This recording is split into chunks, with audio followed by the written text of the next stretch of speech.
So Stefon Diggs headed to the Houston Texans. Big trade here from the Buffalo Bills and the Texans. The Texans now have what I can only be considered a three-headed monster at receiver. CJ Stroud has got Stefon Diggs. He's got Nico Collins, and he's got Tank Dell. That is a three-headed monster. They could honestly be the best receiving core in the league next year. Now, I'm not saying they will, but they could. Because Collins and Tank Dell, both young players, Dell was a rookie, Collins second year, they both had insane seasons this year in 2023. Now they're getting Stefon Diggs, and Stefon Diggs is not the clear, top 5 receiver that he used to be. Still a really good player. He's still a number 1 receiver. He's not top 5, probably not top 10. Is he top 20? I'd say he is. I think he's still pretty clearly a top. I mean, he went, 1,200 yards last year. The second half of his season was rough.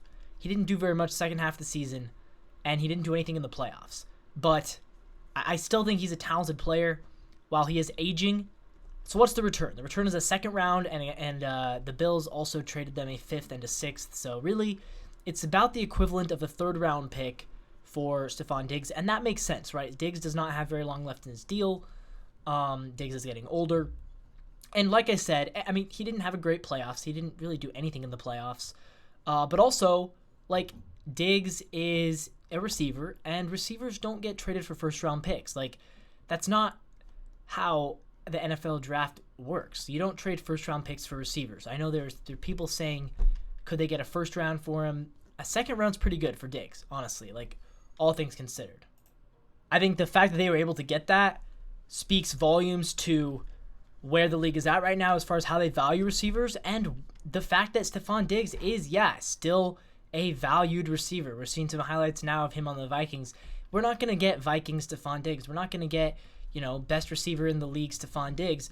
We are going to get a solid player for the Houston Texans, and this is huge for CJ Stroud's growth. I mean, if he didn't have top 5, top 3 potential before, he certainly does now.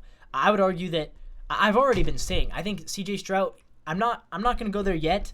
He might just be my MVP pick in 2024. I haven't decided who I'm going to pick yet, but he might be it. And I was already leaning maybe towards CJ Stroud before this trade. After this trade, though, oh my gosh, the odds for CJ Stroud MVP better be going up, because I would probably hit those odds pretty hard.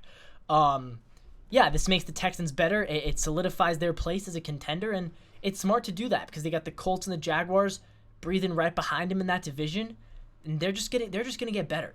Houston's got a really bright future, and what does this mean for the Bills? Because you've already lost Gabe Davis, now you lose Stefon Diggs.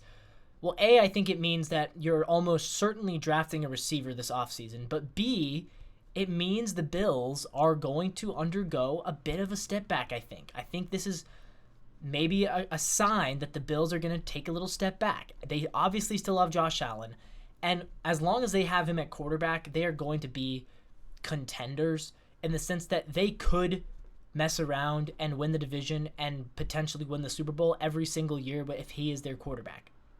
But if they want to give themselves the best chance at a Super Bowl, roster construction matters. And when you're already paying your quarterback a ton of money, which they are, you have to pick and choose which other positions you're going to spend at.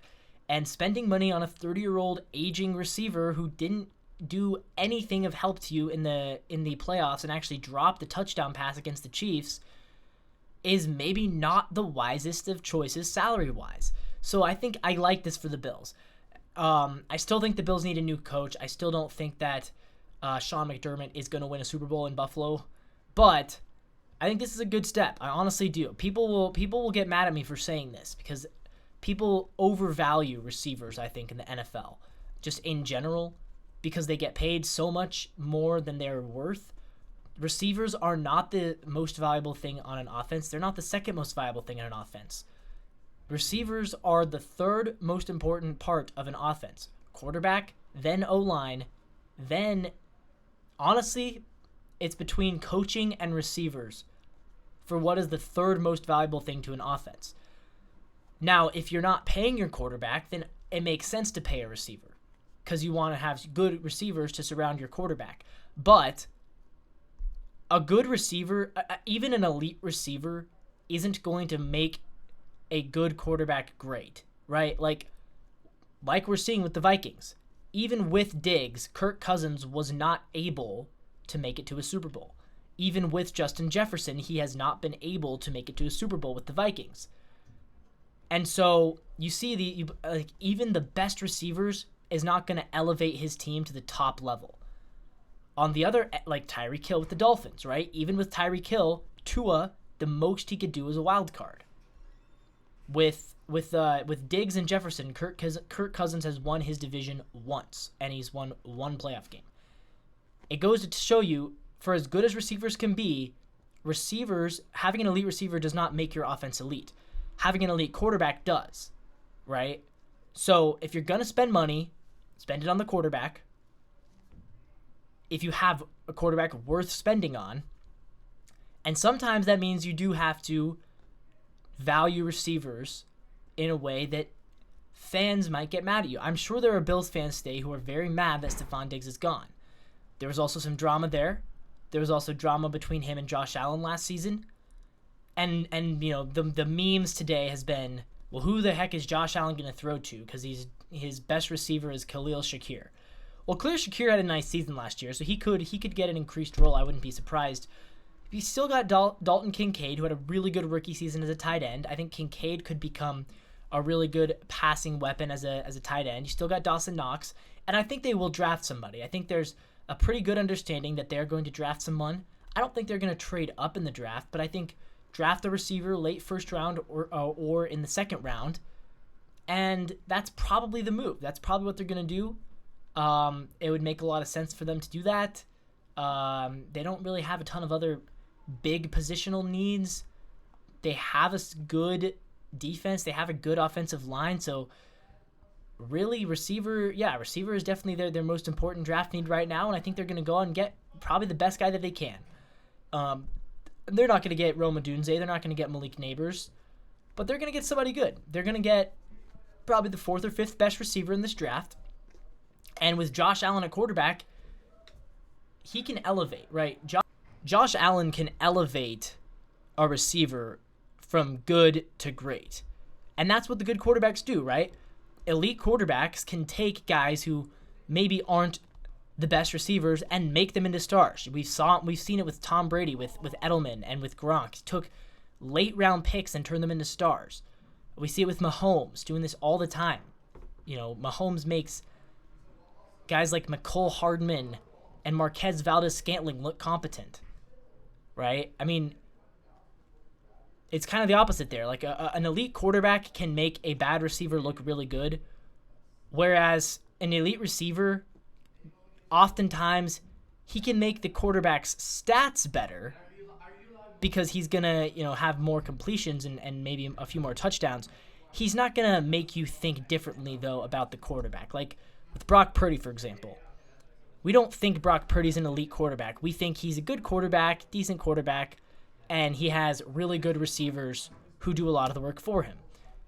And Brandon Ayuk, Deebo Samuel, they haven't made Brock Purdy better. They've helped his stats out. They haven't made him better. Whereas, like, Josh Allen can take a fourth or third round draft pick receiver potentially and make him really good by giving him the right placements and the right throws and managing the offense well. At least that's my take.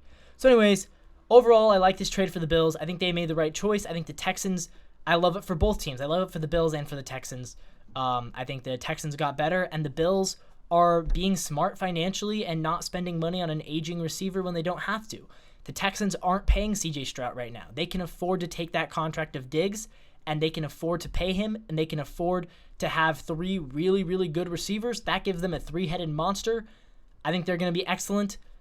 And in a race that I think is going to ultimately be between the Texans and Jaguars for that division, I'm leaning Texans, and I'm leaning C.J. Stroud as my potential MVP pick next season. I love that guy. I love the player. I think he's an amazing dude, but an even better ball player. And I can totally see him messing around winning MVP, especially with Stefon Diggs. So that's my take. This is Coast to Coast Sports. If you like what you see, Subscribe to the channel for more content just like this.